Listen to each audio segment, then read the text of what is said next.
Hi friends. నా పేరు Surendra. Welcome back to my channel. ఒక గంట నుంచి లైవ్ చూస్తున్నాను. అసలా అమర్ అండ్ అర్జున్ వచ్చి కడుపుబ్బా నవ్విస్తారనే అప్డేట్స్ నేను నుంచి చూసా. సరేలే స్ట్రెస్ అయ్యి వచ్చాం గదా! కాసేపు నవ్వుకోవచ్చు అనుకున్నా. షబ్బా! ఎవ్వరు కాపాడలేరబ్బా ఈ సీజన్‌ని. యాహ్! అయితే అసలు మెయిన్ ఈ వీడియో చేయటానికి రీజన్ ఏందంటే, మైండ్ బ్లాక్ అయిపోయి, షాక్ అయిపోయి, షేక్ అయిపోయి అంటే మూర్ఛ తెలుసుగా మూర్ఛ రోగం అంటే తెలుసుగా? అంటే ఒక్కోసారి ఏం జరుగుతుందో తెలియక పడిపోతాం మనం. అలా మూర్ఛొచ్చే అప్‌డేట్స్ అనమాట ఈ వీడియోలో నేను జెప్పేయి. అంటే ఆల్రెడీ తిరుగుతున్నాయిలే. మళ్ళా చాలా మందిని తీసుకొస్తున్నారంట. హరీష్ గారు, శ్రీజ గారు, భరణి గారు, మనీష్ గారు, షష్ఠి వర్మ అంటే ఇంక ఎలిమినేట్ అయినోళ్ళందరూ లేకపోతే కామనర్స్. ఈళ్ళందరిని తెచ్చి ఒక అరగంట, గంట కాదండోయ్! ఒక వారం మొత్తం ఉంచుతారంట. ఉంచి వాళ్ళల్లో మళ్ళా ఒక టెస్ట్ పెట్టి, ఒక పెర్ఫార్మన్స్ ఎవాల్యుయేషన్ జరిపి, వాళ్ళలో ఒక అఖండాన్ని బయటికి తీసి, మిగిలిన అఖండాల్ని బయటికి పంపించే ప్రాసెస్. అరే! ఏందిరా స్వామి ఇది? దానికంటే మీకెవరైతే అనుకుంటున్నారో బయటే ఓటింగ్ పోల్ పెట్టండి. ఒకరిని చూజ్ చేసుకోండి. ఒకరిని లోపలికి తేండి. డీసెంట్‌గా ఉంటది షో. అసలు ఈసారి ఈ సీజన్ 9 నిర్వాహకులకి ఎవరిస్తున్నారు? నీకు శ్రీజ దమ్ముకి అన్యాయం జరిగింది. ప్రాపర్ వేలో ఎలిమినేషన్ జరగల. శ్రీజ దమ్ముందా? హరీష్‌కి అన్యాయం జరిగింది. హరీషిందా? భరణి గారికి ఏదో అన్యాయం జరిగింది. భరణిందా? అట్లా మీరేదనుకుంటారో అట్లా ఒక పోల్ పెట్టండి. ఎవరు కావాలనుకున్నారో అట్‌లీస్ట్ ఒకరిని తేండి. లోపలికొచ్చాక టెస్ట్‌లేందిరా స్వామి! సీజన్ స్టార్ట్ అయింది. తర్వాత మళ్ళా కామనర్స్ తగ్గిపోతున్నారని జెప్పి, మళ్ళా ఇంకొక నలుగురిని తెచ్చి, వాళ్ళకి విపరీతమైన టెస్టులు జరిపి, వాళ్ళలో దివ్య నిఖితిని తీసుకున్నారు. అయిపోయింది. మళ్ళా 2, 3 వారాలు అయిపోయాక వైల్డ్ కార్డ్స్ వచ్చారు. మళ్ళా ఇది జరిగేలోపే చూడండి ఏడో వారంలోనే మళ్ళా నెక్స్ట్ వీళ్ళు నలుగురు, ఐదుగురు వచ్చి ఒక వారం ఉంటారంట. అంటే అసలు ఏందిరా నాయనా ఇది? ఇది 'బిగ్ బాస్' షోనా? 'బిగ్ బాస్' షో అంటే ఆ కన్వెన్షనల్‌గా ఉండే ప్రాసెస్సే బెటర్. ఈళ్ళసలు ఏందో ఏ సీజన్ అడాప్ట్ చేసుకుంటున్నారు గానీ, తెలుగు సీజన్స్ అంటే నాకు తెలిసి స్టార్టింగే మీరు అంతమంది ఉన్నారనుకోండి అంతమందిని తెచ్చేసేయి. ఒక రూమ్‌లో ఏసేసేయి. ఒక్కొక్కరిని ఎలిమినేట్ చేసుకుంటా పో. ఓకే. మహా అయితే సీక్రెట్ రూమ్ అని చెప్పి మళ్ళా బయటికి దా. అది కూడా సీక్రెట్ రూమ్ అని చెప్పి లోపలికి తేవటం వల్ల సీక్రెట్ రూమ్ వాళ్ళు బయటికి పోరు. సో, ఇప్పుడేమైద్ది బయట అప్డేట్స్ ఏం తెలియవు. మీకు సీజన్ 4 గుర్తుంది గదా! ఒకే ఒక్క సీను ప్రకంపనలో వాళ్ళేదో మాట్లాడుకుంటున్నా ఆయన నిజంగా అది ఆయన భావం ఆయన అదో, అది కాదో తెలియకపోయినా ఇట్టేదో గ్లాస్ మీద ఇట్టంటాడు ఇతను. ఇట్టంటాడు 3. ఇంకేముంది మెహబూబ్ అబ్బో!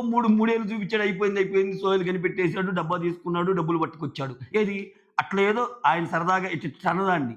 అది నిజంగా అది అన్నాడా? లేకపోతే ఇది అన్నాడా? ఇప్పటికి మిస్టరీయే మనకి. సో, ఒక చిన్న క్లూకి సీజన్ ఊగిపోయింది బయటకొచ్చాక. అది. ఇప్పుడు ఏందిరా నాయన ఈ అప్‌డేట్సు? ఆ! ఒకరు బోయి ఓకే. దివ్య నిఖిత బోయి ఇది జేసేసింది. నెక్స్ట్ వైల్డ్ కార్డ్స్ ఒక ఐదుగురు బోయారు. వాళ్ళు నచ్చిన వాళ్ళతో వాళ్ళు గేమ్స్ ఆడుతున్నారు. మళ్ళా ఇంకొక ఐదుగురు. ఇంకెందుకు ఇంక మిగిలిన వాళ్ళున్నారు గదా! నాగప్రశాంతు, షకీబు, ఆ అమ్మాయి పేరు ఒక అమ్మాయి ఉంది పాపం చిన్న పాప. వాళ్ళు ఫస్ట్‌లో పార్టిసిపేట్ చేశారు జూడు.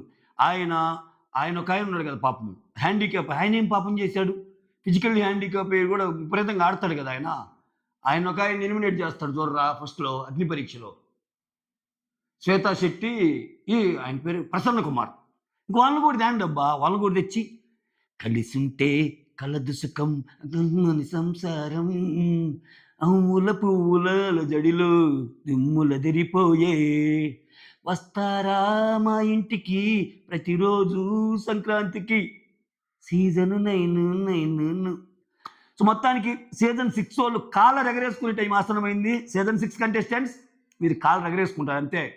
మిమ్మల్ని మించిన సీజన్ ఇంకోటి రాదనుకున్నారు కదా! వచ్చింది. సీజన్ 6 అని మీరన్నారు. మేము తిప్పుతామని ఆ 6నే 9 చేసి తిప్పారు ఈళ్ళు. ఎట్లా తిప్పారంటే అణువణువు ఆద్యంతమే. లైవ్ చూస్తుంటే హెడేక్ టాబ్లెట్. సాయంత్రం ఎపిసోడ్ చూస్తుంటే శారిడాన్. ఇంకోటి ఏదైనా చూస్తుంటే ఇంకో టాబ్లెట్ డోలో 650 జ్వరం వచ్చి. ఇప్పుడు జోక్స్ అపార్ట్ ఒక్కరిని తీసుకొస్తే ఏమైద్దంటే వాళ్ళు గేమ్‌ని రివీల్ చేయరు. ఇప్పుడు దివ్య గేమ్‌ని ఎక్కువ రివీల్ చేసినా ట్విస్ట్‌లో ఆడింది ఆ అమ్మాయి. తనూజ టాప్ అని తెలిసినా గాని తెలీదా? ఆ మాత్రం ఆమెకి. భరణి టాప్ అని చెప్పింది.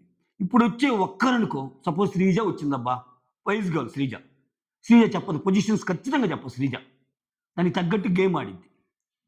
ఇప్పుడు శ్రీజాని తెచ్చి, హరీష్‌ని తెచ్చి, ఆ తర్వాత అందరిని తెచ్చారనుకో, ఏమైద్ది? పొరపాటున ఎవరో ఒకరు ఆ తనూజతో బాగుంటున్నారనుకో, హరీష్‌కి కోపం వచ్చి ఏమంటాడు? నేననుకున్నా. నేను నీలాగా గాదు. లోపలికెళ్ళావు అప్పుడే తనూజతో బాగుంటున్నావు. ఓటింగ్ బాగుందనేగా, టాప్ 1 అనేగా అని అంటారు. ఖతం. బై బై ఇంకా. అంటే అక్కడ లేని విషయాలు ఇంకొన్ని తెలుస్తాయి. ఇంకా ఇక్కడ వీళ్ళు ఇంక ముచ్చట్లు పెడతారు. ఇంతమంది వచ్చాక ముచ్చట్లు ఎట్టుంటాయి ఉండకుండా ఎట్టుంటాయండి. ఒక్కరొస్తే ముచ్చట్లుండవు. ఐదుగురు వచ్చినప్పుడు ఏమి బయట ఏమనుకుంటున్నారే? హరీష్ మాస్క్ మ్యాన్, మీరు చాలా మంచోళ్ళు మాస్క్ మ్యాన్ అంటే ఆయన జారొచ్చు. మనీష్ నువ్వెంత ఇంటెలిజెంట్ అసల, అది ఇది అంటే ఆయన జారొచ్చు. ప్రియా ప్లీజ్ చెప్పు అంటే ఆమె జారొచ్చు. కొంచెం జారకుండా ఉండేవాళ్ళు శ్రీజ కనిపిస్తుంది నాకు. ఆ అమ్మాయి కొంచెం ఎప్పుడు గేమ్‌లోనే ఉంటది ఆ అమ్మాయి. సో, ఇంతమందిని లోపలికి వదిలి, అది కూడా కామనర్సే కాదంట. ఒకవేళ పడితే సెలబ్రిటీలు కూడా వస్తారంట మిగిలినోళ్ళు మొత్తం. ఆ! ఇప్పుడు భరణి గారు శుద్ధంగా కూర్చోబెట్టి ఒక మంచి విందు భోజనం లాంటిది పెట్టి, ఇదమ్మా ఇది జరుగుతుంది. తనూజ నువ్విది మార్చుకో, దివ్య నువ్విది మార్చుకో. యెస్ నేను ఎలిమినేట్ అయ్యాను. అయినా నాకు బాధ లేదు. అది, ఇది ఇట్లా జరుగుతుంది. ఇన్ని కుట్రలున్నాయి అని చెప్తే చెప్పరా? నేను చెప్పినంత ఓవర్ ఎక్స్‌ప్లనేషన్ కాకపోయినా లీక్స్ రావా? వాళ్ళకి తెలియవా? ఇంకా ఇప్పుడు సీజన్ అంటే ఇప్పుడు గత సీజన్‌లో చూడండి. ఫస్ట్ సీజన్ ఎట్ట నడిచింది? ఫస్ట్‌లో లోపలికేస్తే ఇంకసలు వేరే వాళ్ళు ఉండేవాళ్ళే కాదు. లాస్ట్ 1, 2 వీక్స్‌లో అందరొచ్చినా గానీ, ఆ గ్లాసుల దగ్గరో, లేపోతే కొంచెం ముందుకొచ్చినా మీరెక్కువ మాట్లాడొద్దని అట్లా ఉండేది. చూడటానికి ఒక వింతుండేది. చూడటానికి ఒక మంచి ఇదుండేది. ఏమిరా బాలరాజు తోస్తుంటివి.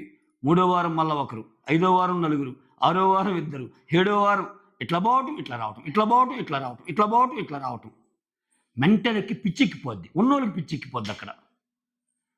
నిజంగా వాళ్ళ మనసు అంటే ఒకరిని తీసుకో. నిజంగా ఒకరిని తీసుకో. ఒకరిని తీసుకో. ఇప్పుడు నువ్వు ఎలాగో ఇంట్లో ఆరుగురు నుంచి నా ఒక్కరినేగా తీసుకునేది. ఈళ్ళకి పెట్టినట్టు ఒక గంట పెట్టి ఒకటైతే ఓకే. కానీ వస్తున్న అప్డేట్ ఏంటంటే ఒక వారం ఉంటారంట. ఒక 5, 6 రోజులు. 5, 6 రోజులు ఉండి మొత్తం వాళ్ళ గుణగణాలన్నీ చూసి ఏం చూసేది.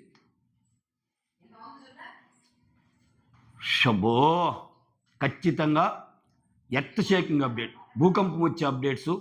సో, ఇది చాలా మందికి మూర్ఛ తెప్పించే అప్డేట్. మా ఊర్లో మూర్ఛ అంటే ఏందంటే తల తిరిగి పడిపోవటం అంతే.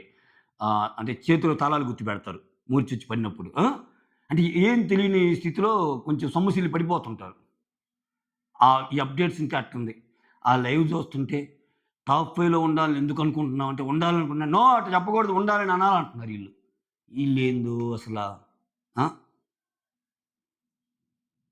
ఇంకంతే ఈ సీజన్‌కి అంటే సీజన్ పోతుందని తెలిసినప్పుడు ముందుకు తీసుకెళ్ళటానికి బెటర్‌మెంట్‌కి ఆలోచిస్తారు. ఈ సీజన్ ఎట్టుందంటే పోతుంది ఎలాగా ఇంకొంచెం ముందే పోయేటట్టు చూద్దాం అన్నట్టు. దీనికంటే నాకు తెలిసి సెన్సేషన్ ఉంటది ఇంకా. బెటర్ ఐడియా నేను ఇమ్మంటారా? సెన్సేషన్ ఏంటంటే ఇప్పుడు ఇన్ని వారాలు జరిగిపోయింది కదా! అయిపోయాక వారానికి ముగ్గురు లెక్కన ట్రిపుల్ ఎలిమినేషన్ పెట్టు.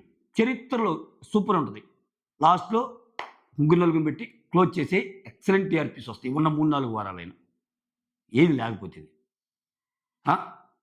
ప్రతి 2 వారాలకు ఒకరు పోవటం, రావటం, రావటం. ఇన్ని అప్డేట్సా ఇంట్లో వాళ్ళకి తెలిసేది? సింగిల్ అప్డేట్ తెలిస్తేనే గేమ్ మారిపోయాయి. ఇప్పుడు ఇన్ని అప్డేట్సా? ఎవరి కోసం ఇదంతా? మాటలు లేవు. That's all. Thank you so much.